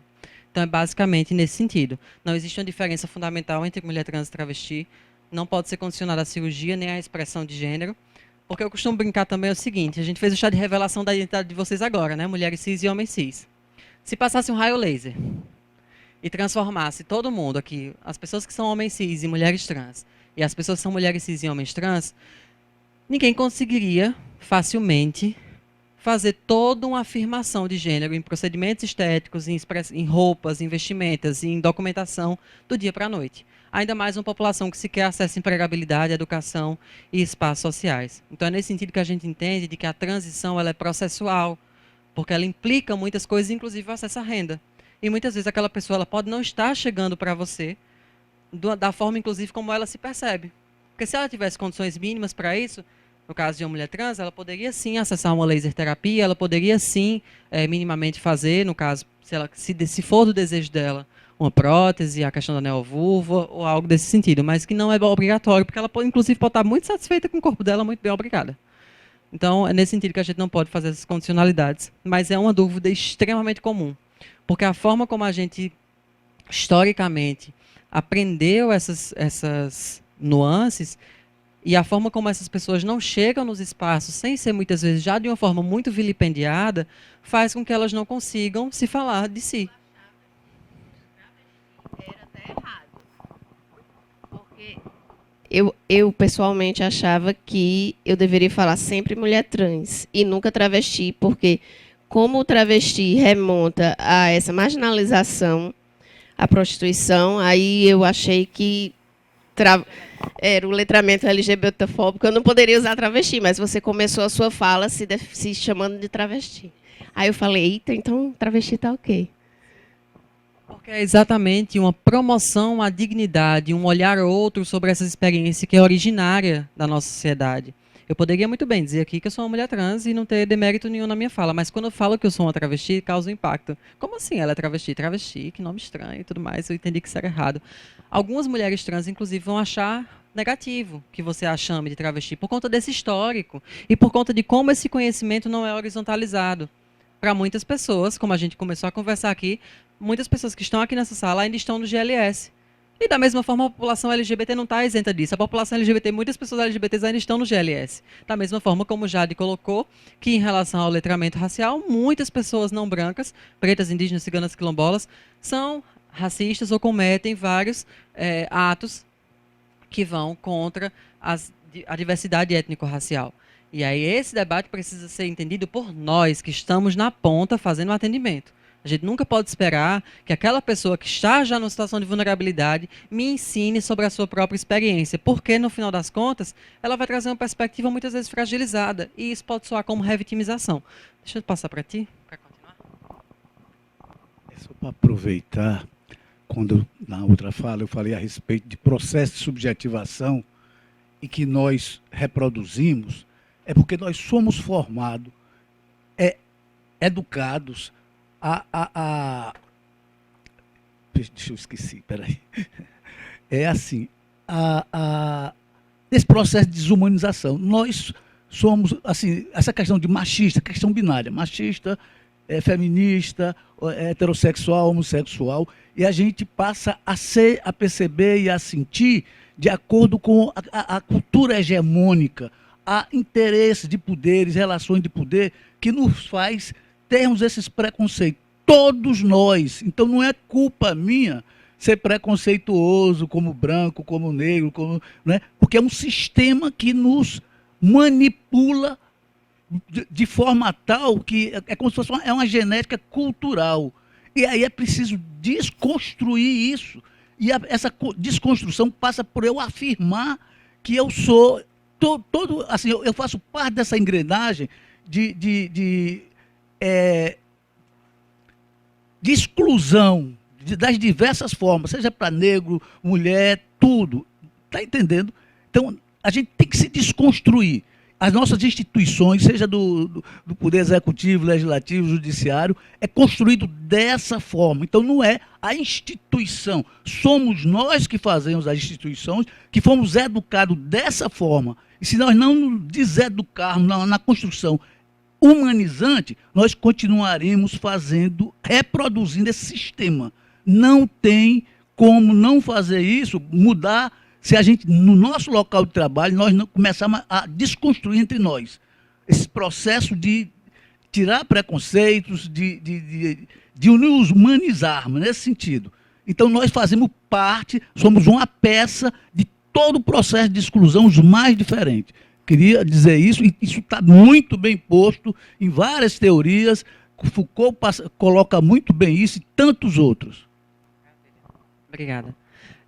Então, para a gente adiantar um pouquinho, por conta do avançar da hora, eu peço desculpa, inclusive, a gente faz esse debate para que a gente possa perceber que essas nuances elas fazem parte da diversidade humana. E aí o que eu gosto de perceber é que quando a gente vai falar sobre isso, a gente consegue, eu vou avançar bastante, só para que a gente chegue aqui num ponto-chave, que é a questão dos marcos legais. Porque a gente precisa entender de que essa realidade ela encontra respaldo exatamente por um aspecto de que a garantia de direitos da população LGBT no Brasil ainda é frágil, porque ela é puramente jurisprudencial. Nós não temos praticamente quase nada de medidas legislativas específicas para essa população. São entendimentos do STJ, do STF, que trazem minimamente garantias a partir de uma leitura constitucional, mas ao mesmo tempo que trazem uma fragilidade no tocante à questão da permanência desses direitos em relação à questão da acessibilidade social dessa população. É o que a gente viu, por exemplo, recentemente, como um retrocesso nos Estados Unidos do direito ao aborto, que já estava constitucionalizado há muito tempo nos Estados Unidos e de repente foi revogado por uma medida de maioria do Supremo dos Estados Unidos. E aqui a gente tem que a maioria dos provimentos que garantem minimamente esses acessos, eles também são jurisprudenciais. Isso mostra que nós ainda estamos longe de uma realidade de seguridade social para que essa população minimamente consiga acessar os seus direitos. E aí eu queria dizer, falando que a gente já tem uma legislação, a Paraíba ela avança muito nesse sentido, quando ela vem à frente, por exemplo, do cenário nacional e já começa com os primeiros mecanismos de coibição da questão da discriminação sexual, lá em 2003. Assim como, por exemplo, no cenário nacional, essa linha de cima é o cenário nacional e essa linha de baixo é o cenário estadual, onde a gente começa minimamente a falar sobre os direitos reprodutivos em relação a casais homoafetivos. Lá por volta de 2007, 2008, a gente começa a falar sobre, por exemplo, os direitos, a questão da primeira institucionalização do acesso à saúde por parte da população trans, que foi a primeira portaria do que a gente chama de processo transexualizador, que são as garantias básicas que a população trans minimamente poderia acessar à saúde, na questão dos seus direitos em relação a minimamente se apresentar da forma como se percebem, sem ter aí uma violação, nenhuma exposição, por exemplo, a questões de saúde clandestina. Em 2007, nós tivemos uma ampliação dos direitos previdenciários para casais em união estável do mesmo sexo. Em 2011, a questão do reconhecimento da união civil de pessoas lésbicas, gays, bissexuais. Em 2013, a questão da união passou a casamento. E aqui, em 2011, na Paraíba, a gente começa a questão do decreto do uso do nome social, que a colega, inclusive, colocou, ela precisou sair, provavelmente, em relação a essa questão do nome social. O nome social é um mecanismo muito importante ainda hoje, porque a gente pode até brincar dizendo que é um nome fantasia, de que é como se fosse um pseudônimo que a gente utiliza minimamente para essas questões tratativas. E a gente... Engraçado que para alguns segmentos populacionais a gente usa muito bem o nome social. Ninguém chama Maria das Graças Meneghel, a gente chama Xuxa Meneghel. Mas quando a gente vai falar de uma pessoa trans que chega muitas vezes sem acesso à educação e minimamente diz que quer ser chamada de Maria, a gente diz que é impossível, que eu tenho que seguir puramente a documentação conforme apresentada. E aí, por que o nome social ainda é uma ferramenta extremamente importante no cenário atual? Já que, por exemplo, a gente superou a questão da necessidade de judicialização para a questão de retificação de nome e gênero. Então é puramente fácil e simples que qualquer pessoa trans procure um cartório e faça a retificação administrativa, correto? Não é bem assim. Apesar da Paraíba, através do Ministério, juntamente com a Defensoria e a Secretaria da Mulher, terem institucionalizado com a Anoreg e a Farpem a tabulação das taxas e emolumentos para os valores da retificação, que fixa em torno ali de R$400, esses R$400 ainda é uma realidade muito distante da maioria da população trans e travesti que sequer consegue minimamente empregabilidade formal. Então, para essas pessoas, principalmente, em que muitas vezes não é garantido o direito à hipossuficiência, é necessário ainda o nome social como uma ferramenta mínima de acolhimento e de garantia de que aquela identidade será respeitada nos espaços institucionais. É uma ferramenta puramente simples, em que você pega, por exemplo, os campos, os dados de vocês, os instrumentais de vocês, e ao invés de colocar o nome de registro na primeira linha, coloca o nome social. Porque depois de ler 50 processos, você não vai ler mais a segunda linha. Você vai ler a primeira para identificar aquela pessoa. E às vezes, numa dessas, você consegue revitimizar e fazer com que aquela pessoa que estava minimamente vinculada num processo de garantia de direitos evada e não queira mais minimamente conquistar o seu espaço. Então, nós temos aí... Acho que eu passei. Nós temos aí a questão do caso... A gente tem uma diferença de 10 anos entre o primeiro caso de adoção por parte de pessoas gays, lésbicas, bissexuais, mas que eram cisgêneras. 10 anos depois, a gente tem o primeiro caso de adoção, no caso de pessoas transgêneras, a nível nacional. Em 2017, a questão da retificação, como a gente falava agora há pouco, que passou a ser um provimento administrativo. Em 2017 também, a gente faz um complemento na nossa lei estadual que falava sobre coibição da discriminação por orientação sexual para incluir a identidade de gênero também e cria a campanha dos cartazes anti-discriminação. Em 2019, a gente tem uma fundamentação muito importante, que é a equiparação da LGBTfobia ao crime de racismo, como racismo LGBTfóbico por identidade de gênero ou orientação sexual, exatamente como mecanismo de coibição dessa violência punitiva.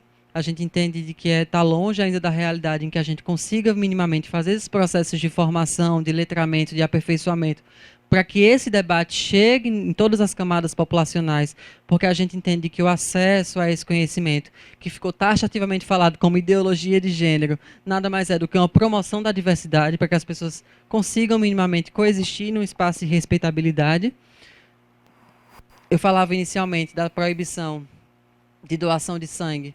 Existe um estudo da Fiocruz que fala que até 2020, 5 milhões de litros de sangue eram perdidos todos os anos por conta dessa proibição puramente ideológica, que diziam que pessoas LGBTs não deveriam estar nesses espaços, mas eu garanto que qualquer um aqui, se tivesse algum familiar precisando de uma doação e tivesse uma pessoa que tivesse o sangue, que pudesse doar e salvar aquela vida, não faria distinção de nenhuma natureza. Então, Desde 2020 a gente tem essa possibilidade. Aqui na Paraíba, em 2022, a gente começou a traçar a construção de um plano estadual de políticas públicas para a população LGBT, um compromisso decenal na institucionalização dessa política.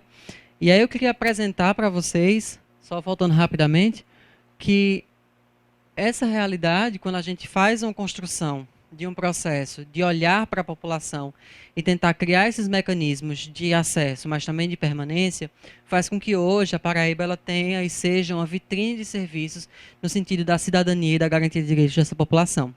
Quando a gente institucionaliza os centros estaduais de referência como complemento à política do SUAS, que em sua estrutura já deveria dignificar a população LGBT, nós criamos equipamentos específicos para o atendimento social dessa população, que trazem aí uma perspectiva hoje de uma realidade de 3.800 pessoas LGBTs em Campina Grande e João Pessoa, que estão referenciadas por essa política de acesso social, psicológico e jurídico e que minimamente vão ser direcionadas para os serviços de proteção social e vinculação institucional, como muitas vezes a primeira porta de entrada. Foi o caso que a gente recebeu há pouco tempo, em Campina Grande, de uma travesti de 40 anos, preta, que não tinha certidão de nascimento. Essa pessoa não estava referenciada pelo município, pelo Estado e pela Federação, ela não existia. E ali no espaço LGBT, no Centro de Referência LGBT, foi o primeiro lugar, a primeira instituição, talvez, que ela conseguiu minimamente ser ouvida. Porque para chegar nesse lugar, aos 40 anos, ela já passou por muitas portas e ouviu não. É a mesma pessoa, por exemplo, que quando a gente vai falar sobre o São João, que está chegando aí, e a gente vai falar sobre o Parque do Povo, em Campina Grande, ela diga que não acessa o Parque do Povo, porque não é para ela. O parque é do povo, mas não é para ela. São essas reflexões que falam sobre essa falta de acessibilidade e que minimamente nessa política de construção permanente, de acesso, de garantia de direitos básicos, transforma vidas. É nesse mesmo processo, quando a gente institui os ambulatórios de saúde integral para pessoas trans e travestis, que a gente minimamente começa a garantir, acho que já me perdi aqui, que a gente minimamente começa a construir os primeiros acessos em saúde integral para essa população, que muitas vezes incorriam em clínicas clandestinas, em serviços, por exemplo, como uso de silicone industrial, cirurgias que traziam aí uma série de impactos até hoje na questão fundamental do direito à autoafirmação de gênero. É assim, muitas vezes, que essas pessoas fazem, inclusive, exames de triagem e rotina, de, por exemplo, saúde orgânica mesmo em relação, por exemplo, à glicose, à pressão, a rastreio, por exemplo, de uma série de questões que minimamente elas poderiam fazer no posto de saúde, na unidade básica de saúde do seu bairro, mas que muitas vezes elas só conseguem esse referenciamento por um olhar atencioso, por uma escuta qualificada em equipamentos de referência. E a gente sabe que essa não é a realidade que a gente quer, porque a realidade que a gente quer é que cada município, que cada instituição, ela possa prestar um atendimento de excelência, ela possa assegurar os seus compromissos ético-políticos de acordo com as suas profissões ou com o sistema que as rege. Mas essa ainda está longe de ser a realidade e por isso a gente cria esses equipamentos específicos. É assim que a gente chega, por exemplo, na Casa de Acolhida LGBT Cris Nagô, que é a primeira casa de acolhida à população LGBT, gerida e custeada por rúbrica própria estadual. Nós temos outras experiências de casa de acolhimento LGBT no Brasil, mas geralmente são coparticipações ou de gestão de ONGs ou entre a gestão pública e essas mesmas entidades, o que traz uma insegurança. A nossa é gerida e custeada por rúbrica própria, com a autogestão, o que dá uma perenidade em relação ao seu funcionamento e uma asseguração maior da segurança alimentar e habitacional dessas pessoas que acessam. Desde a sua fundação, 74 pessoas já acessaram a casa, só esse ano 17. A gente está falando de vidas que vêm de toda a Paraíba e que minimamente ali conseguem fazer um plano de perspectiva futura para conseguir se inserir socialmente nesses espaços de acessibilidade. Então, é nesse sentido que a gente percebe que quando a gente está falando dos direitos da população LGBT, a nossa realidade ainda está muito distante da gente falar de um processo de acessibilidade social, de participação conjunta, de perspectiva de garantias de direito. Por quê? Se você parar para pensar, Laura, 3.800 pessoas atendidas no centro de referência. Se eu botar, nesse momento ali, no centro histórico, um artista local, eu consigo 3.000 pessoas LGBTs naquele espaço. Isso é uma realidade ainda muito pequena. porque essas pessoas ainda não acreditam no sistema público.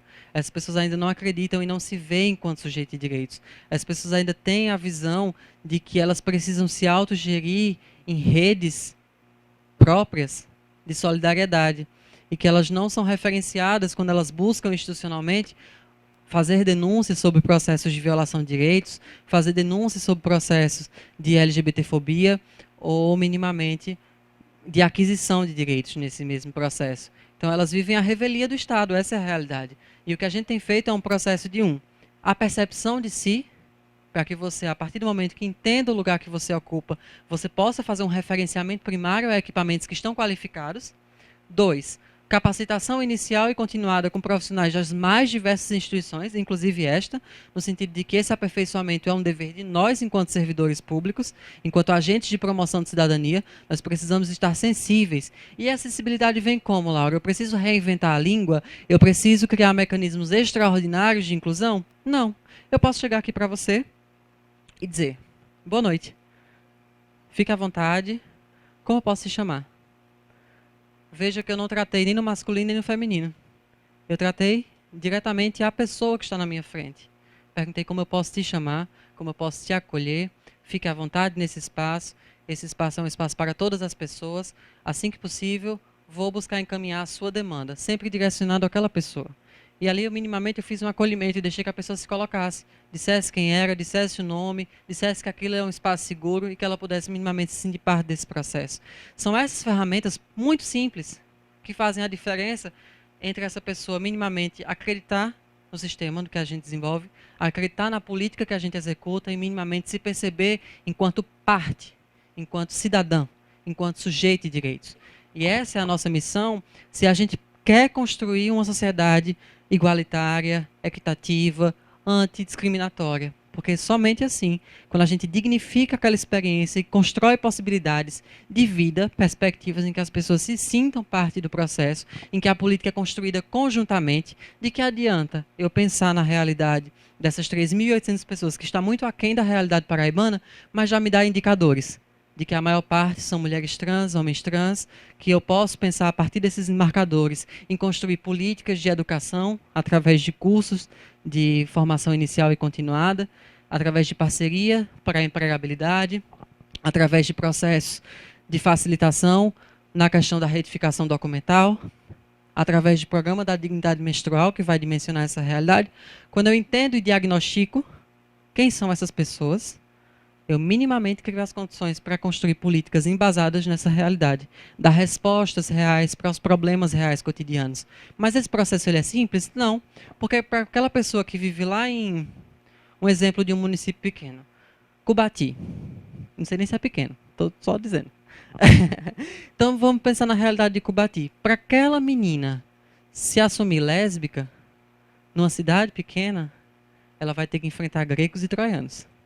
Então, muitas vezes, quando a gente vai pensar, por exemplo, na realização de um processo de autopercepção e de identificação, eu tenho que lidar, inclusive, com a realidade discriminatória local, que faz com que ela não consiga se colocar, porque aquilo pode representar uma dupla vulnerabilização, inclusive familiar, que geralmente é o primeiro vínculo que mais se fragiliza. Tanto é que boa parte da população trans, quando vai, ela é expulsa de casa, ela é colocada para fora da escola, ela é impulsionada a situações de rua e vulnerabilidade adaptacional.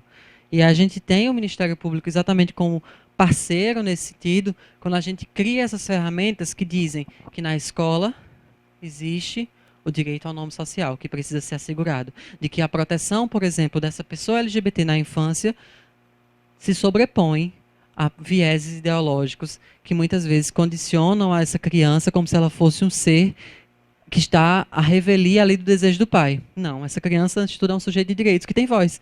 E que o bem-estar psicossocial dessa criança se prepondera muitas vezes sobre essas outras questões.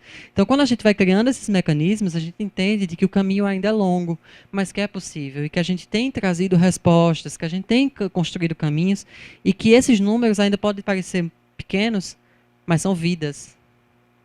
E trazem essa repercussão de um efeito dominó, porque eu garanto a vocês que aquela travesti que veio lá de, sei lá, Cachoeira dos Índios, que nunca pensou que poderia acessar uma certidão de nascimento com seu nome, ela chega lá e arrasta mais 3.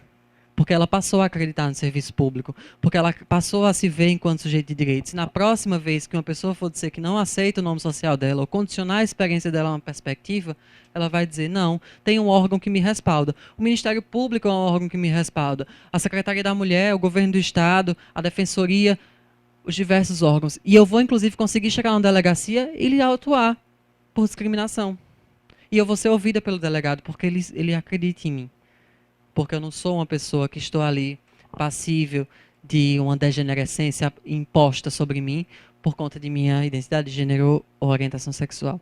Então, esse é o nosso pilar básico quando a gente vai fazer esse letramento, que é 1, me perceber como parte da diversidade humana, 2, criar mecanismos de facilitar o acesso das pessoas, entendendo de que o dever do conhecimento e o dever do atendimento digno é meu, enquanto servidor e servidor público, para dignificar essas experiências e transformá-las elas em realidades outras. Obrigada.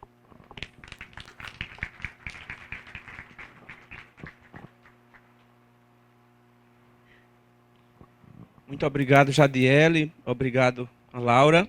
Tenho certeza de que foi um dia longo, cansativo, mas a gente investiu nosso tempo e com certeza saímos mais ricos. Fico feliz também que os colegas aderentes ao projeto também assistirão essas falas e tanto ensinamento que nos foi dado hoje. Muito obrigado, boa noite.